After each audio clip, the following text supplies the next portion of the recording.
Welcome chapter number 10 environmental chemistry और आज हमारा टॉपिक है strategies to reduce environmental issues. Imagine if air you breathe today could decide how long you live tomorrow. Let's open our mind and dive into how we can protect our environment before it's too late. First of all हम देखेंगे कि ये pollution जो है वो हमारे atmosphere में कहाँ से आती है। आपको पता है कि जैसा कि हम पढ़ चुके हैं कि large amount of air pollutants are release from burning fossil fuels. अब ये फॉसल फ्यूल्स कहाँ बर्न होते हैं? ऑटोमोबाइल्स में, फैक्ट्रीज में, पावर प्लांट्स में और इवन हमारे होम्स में भी, हमारे घरों में जो चूल्हा जलता है वो भी। और ये एयर पोल्यूटेंट्स जो है स्पेशली सीवियर इन crowded urban areas means metropolitan cities में ये बहुत ज्यादा होते हैं। अब ये स्ट्रेटजीज है हमारी। सबसे पहले first of all role of trees in pollution control. आपको पता है स्टूडेंट प्लांटेशन पे हमारा कितना फोकस है गवर्नमेंट का। क्यों है? क्योंकि tree absorb carbon dioxide during photosynthesis and release oxygen. अब ये carbon dioxide as you know कि ये हमारे पास ग्रीन हाउस गैस है और ये ग्लोबल वार्मिंग का बाइस बनती है। तो ट्री हमारे पास जो है may be silent but it's fighting pollution every second. ये ट्रैप करते हैं पार्टिकुलेट मैटर्स को, मतलब उसमें क्या आ जाते हैं, पोलन्स आ जाते हैं, डस्ट पार्टिकल्स आ जाते हैं, उनको ये जो है ट्रैप करते हैं और अब हमारी एटमॉस्फेयर को क्लीन करते हैं। Natural way to clean the air plantation के जरिए। इसमें एक प्रोसेस होता है फोटोसिंथेसिस जिसके जरिए ये जो है हमारी एयर को क्लीन कर रहे हैं। होता क्या है, सनलाइट और क्लोरोफिल, ग्रीन कलर जो है पौधों का, वो रिस्पॉन्सिबल होता है कि वो कार्बन डाइऑक्साइड और वाटर मिलकर ग्लूकोज और ऑक्सीजन बनाते हैं और वो ऑक्सीजन जो है उसकी वजह से हम सांस लेते हैं। हमारे लिए वो लाइफ गैस का दर्जा रखती है। Convert carbon dioxide into oxygen and sugar acts as a carbon sink. Equation जो है वो शो करती है कि ये इक्वेशन क्या शो करती है कि कार्बन डाइऑक्साइड जो है वो अब्सॉर्ब होती है by plants and release oxygen जो कि हमारे लिए लाइफ गैस है। इसके अलावा कैटालिटिक कन्वर्टर्स हैं। Catalytic converters are found in exhaust systems of modern vehicles में पाए जाते हैं।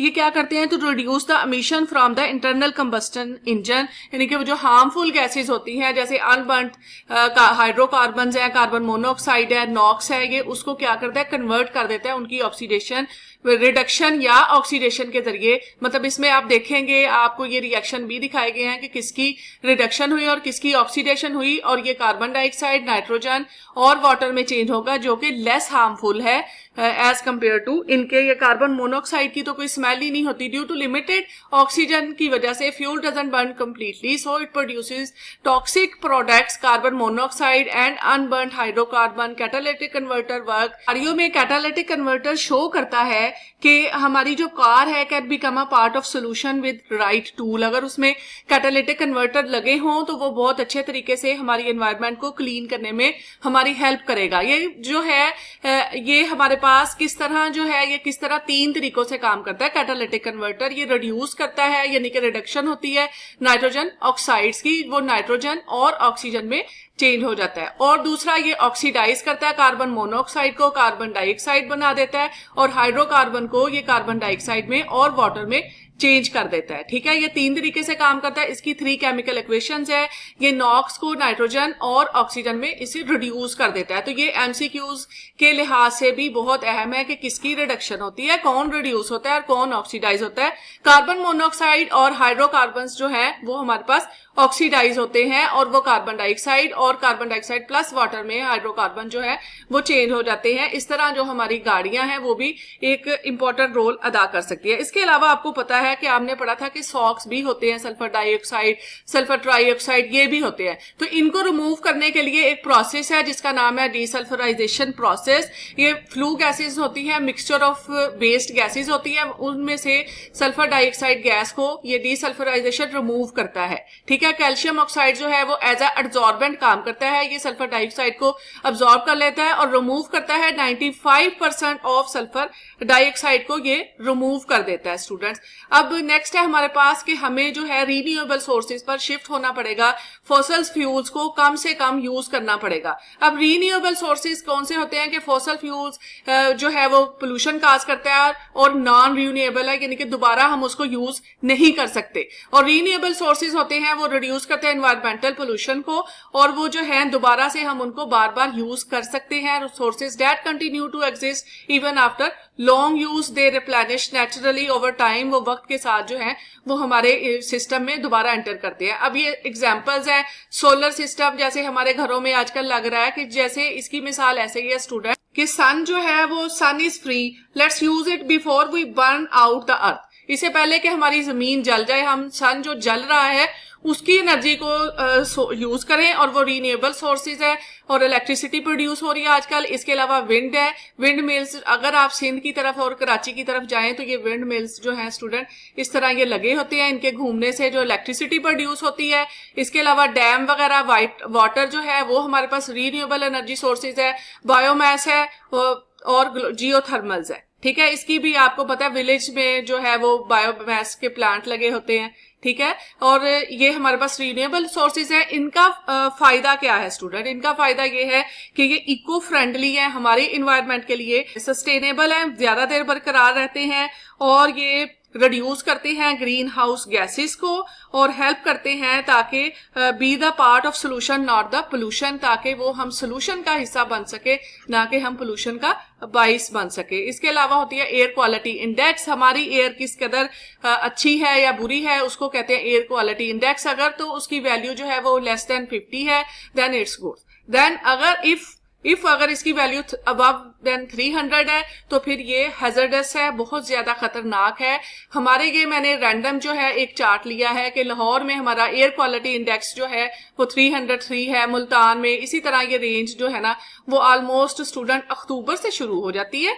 ठीक है, और ये हमारी स्मोक की वजह से स्टूडेंट, कभी आपको गर्मियों की छुट्टियां हो रही हैं, कभी आपको स्मोक की, कभी आपको विंटर की, तो ये जो है इसको इस वजह से हमें छुट्टी, जो कि बहुत ही अलार्मिंग सिचुएशन है। ठीक है, इन पे हम काबू कैसे पाएंगे ये भी हम देखेंगे कि ये गुड क्वालिटी इंडेक्स जो एयर क्वालिटी इंडेक्स है वो 0 से 50 है, मॉडरेट 51 से 100 है, अनहेल्दी जो है फॉर सेंसिटिव ग्रुप के लिए 100 से 150 है, unhealthy for all the peoples 150 to 250, very unhealthy 201 to 300, और हैजर्डस है जो कि लाहौर में है। और आपको पता है ये साउथ एशिया का सबसे पोल्यूटेड जो है वो कंट्री बनता जा रहा है। पहले इंडिया का होता था लेकिन न्यू दिल्ली, लेकिन अब जो है ये हमारा इसमें नाम आया हुआ है, 3-4 साल से ये ऐसा हो रहा है।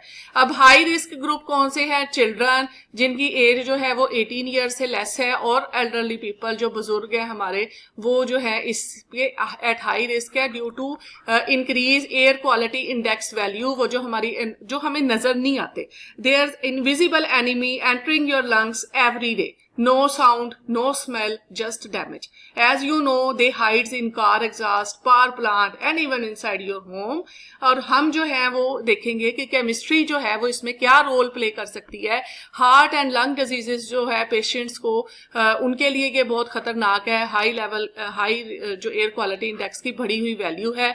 Outdoor workers and diabetic patients, आपको पता है कि जो डायबिटिक पेशेंट्स होते हैं उनका इम्यूनिटी कम होती है, और आउटडोर वर्कर्स के लिए भी जो बाहर काम करते हैं उनके लिए भी ये खतरनाक है। अब क्या इससे बचने के क्या क्या तरीके हैं? सबसे पहले तो हम अवॉइड करेंगे unnecessary exposure to bad air, हम अननेसेसरी बाहर ना निकले। पोस्टपोन स्ट्रेनस एक्टिविटीज जो है हम उसको लिमिट करेंगे और अवॉइड करेंगे when air quality is poor. इसीलिए आपको स्मोक की छुट्टियां कर दी जाती हैं। ठीक है, तो आपकी सेहत पे कंप्रोमाइज नहीं किया जाता। N95 मास्क जो है वो यूज किए जाएंगे, क्योंकि यही है जो स्मॉल एयरबोर्न पार्टिकल्स को फिल्टर करते हैं। जो बाकी क्लॉथ वाले होते हैं वो फिल्टर नहीं करते, उनका कोई एज सच इतना फायदा नहीं है, वो जो सर्जिकल मास्क भी हम लगाते हैं। ठीक है, उसके अलावा मेंटेन इंडोर एयर क्वालिटी, उसको हम मेंटेन करें। कैसे मेंटेन करेंगे? जब एयर क्वालिटी इंडेक्स ज्यादा होगा तो keep window and door close, उनको हम अपने दरवाजे खिड़कियों को बंद रखेंगे। एयर कंडीशंस या एयर प्योरीफायर्स को यूज करेंगे टू क्लीन आर जो हमारे होम की एयर है उसको क्लीन रखने के लिए। अगर आपकी कोई ऐसी सिम्टम्स आ रही हैं जैसे ब्रीथिंग डिफिकल्टी है, कफिंग है, then you have to consult with doctor. Next है हमारे पास कि कार्बन मोनोऑक्साइड डिटेक्टर्स जो है वो इंस्टॉल करने चाहिए, क्योंकि कार्बन मोनोऑक्साइड जो इसकी नो स्मेल है और जिसकी वजह से ये हमारे ब्लड के साथ जाके ये हमारी ऑक्सीजन की जगह ये जाके बाइंड कर जाती है ब्लड के साथ और फिर सफोकेशन हो सकती है और अल्टीमेटली डेथ हो सकती है। ठीक है, carbon monoxide leak occur from faulty fuel burner implies early detection can save life. Student, तो ये हम जो है ये कर सकते हैं। इसके अलावा जो नेक्स्ट है मेरे पास के health impact of polluted air बहुत ही हैजर्डस है इसके। स्टूडेंट, पोल्यूटेंट्स में एंटर ब्लड स्ट्रीम, जैसे कार्बन मोनोऑक्साइड की बात हुई, ये हमारी ब्लड स्ट्रीम में एंटर हो सकते हैं, हमारी खून में शामिल हो सकते हैं और ये अफेक्ट कर सकते हैं हमारे लंग्स को, ब्रेन को, हार्ट को एंड मे काज कैंसर और अर्ली डेथ। इसके अलावा स्टूडेंट हमारे पास एक और, इसको मैं इंटरेस्टिंग फैक्ट तो नहीं कहती, ये अलार्मिंग इफेक्ट है। इन्वायरमेंटल केमिस्ट्री में जो जितने भी फैक्ट आए हैं उनमें से मुझे कोई भी इंटरेस्टिंग फैक्ट नहीं लगा। ये सारे अलार्मिंग फैक्ट है कि हमारे पास रेडियो एक्टिव गैस जो है वो रेडॉन है, वो सॉइल या फिर जो है हमारी रॉक्स के जरिए, ठीक है, enters home through cracks and poor ventilation, इनमें ये पाई जाती है और क्रैक्स और पुअर वेंटिलेशन के जरिए ये घरों में दाखिल हो सकती है। अगर इसके साथ लॉन्ग एक्सपोजर हो जाए तो ये लंग कैंसर का भी बाइस बन सकती है। स्टूडेंट, जो पोल्यूशन है is a silent killer, let's become loud protector. हम इस चैप्टर को पढ़ने के बाद एक लाउड प्रोटेक्टर जो है वो बनेंगे, खुद भी मोटिवेट हो और दूसरों को भी मोटिवेट करें। सबसे पहले ये जो है हमारे पास सोर्सेज है, सोर्सेज ऑफ पोल्यूशन है, तो ये यहाँ तक हमारे पास जो है automobiles, aeroplanes, industrial machine, coal fired, electricity generator plants etcetera are mainly responsible for extremely polluted air specially in big cities. ये शॉर्ट क्वेश्चन के तौर पे भी आपको आ सकता है कि what are the main sources of air pollution. अब इसकी स्ट्रेटेजी नंबर 1 है कि प्लांटेशन। हम ट्री प्लांटेशन के जरिए इसको कंट्रोल कर सकते हैं। वाई? बिकॉज ट्री जो है वो कार्बन डाइऑक्साइड को अब्सॉर्ब करते हैं और उसके साथ किसकी मौजूदगी में, क्लोरोफिल और सनलाइट की मौजूदगी में बनाते हैं ग्लूकोज और हवा में छोड़ते हैं ऑक्सीजन, और ये नेचुरल जो है वो हमारी एयर को क्लीन कर रहे हैं। ठीक है, tree doesn't complain, it just clean. और पार्टिकुलेट मैटर भी, जैसे हमारे पास डस्ट पार्टिकल आ जाते हैं, जैसे पोलन्स वगैरह हैं या मेटल पार्टिकल्स भी होते हैं, तो ये उसके साथ चिपक जाते हैं और रिमूव्ड हो जाते हैं प्लांट्स के जरिए। When it deposits on leave, branch and trunk surface, वो उसको साइलेंटली जो है वो काम करता है, शिकायत कोई नहीं करता। ठीक है, इसके अलावा हमारी गाड़ियां वो भी एक रोल प्ले कर सकती हैं। कैटालिटिक कन्वर्टर हम उसमें इंस्टॉल होंगे तो वो उससे हमारी ऑक्स जो है वो चेंज होगी, कार्बन मोनोऑक्साइड, अनबर्न्ड हाइड्रोकार्बन और नाइट्रोजन जो है, नाइट्रोजन के ऑक्साइड्स, उनको वो रिड्यूस करेगा और इस तरह हमारी एयर को किस तरह काम करते, एयर को क्लीन करेगा। ये किस तरह काम करते हैं? 3 वेज हैं इसके काम करने के, कैटालिटिक कन्वर्टर के। ये नॉक्स को रिड्यूस करेगा और बाकी दोनों को, कार्बन मोनोऑक्साइड को और हमारे पास अनबर्न्ड हाइड्रोकार्बन को ऑक्सीडाइज करेगा। ये मैं आपको बार बार बता रही हूँ, ये एमसीक्यूज भी बहुत अहम है कि ये किसको रिड्यूस करेगा और किसको ऑक्सीडाइज करेगा। और इसके अलावा ये शॉर्ट क्वेश्चन भी बहुत अहम है, वेरी इंपॉर्टेंट शॉर्ट क्वेश्चन है स्टूडेंट। इसके अलावा the emission of sulphur dioxide, desulphurisation process बहुत अहम है स्टूडेंट, डीसल्फराइजेशन प्रोसेस। अब ये प्रोसेस क्या करता है? Remove sulphur dioxide gas from the exhaust gases of fossil fuel. Fossil fuel में flue gases is a mixture of waste gases produced when fossil fuels are burnt in power plant. ये power plant में जब fossil gases को, fossil fuel को जलाया जाता है तो flue gases produce हो जाती हैं। तो what is flue gases? Flue gases is a mixture of waste gases. तो ये क्या करते हैं?